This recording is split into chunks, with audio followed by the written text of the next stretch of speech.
Hi friends, అందరు బాగున్నారా? Good evening. ఈరోజు నేను ఉల్లిపాయ బంగాళదుంప కర్రీ వండుతున్నానండి. ఇదిగోండి బంగాళదుంపలు కట్ చేసుకున్నాను. ఇదిగోండి ఆనియన్స్ వేసుకున్నాను. ఈ ఆనియన్స్ ఆయిల్లో ఫ్రై అయిపోయాయి. ఇప్పుడు దీంట్లో నేను కొంచెం పసుపు వేసుకుంటున్నాను.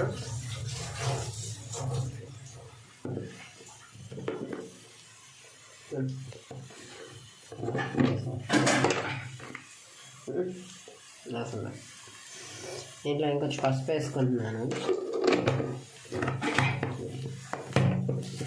అలాగే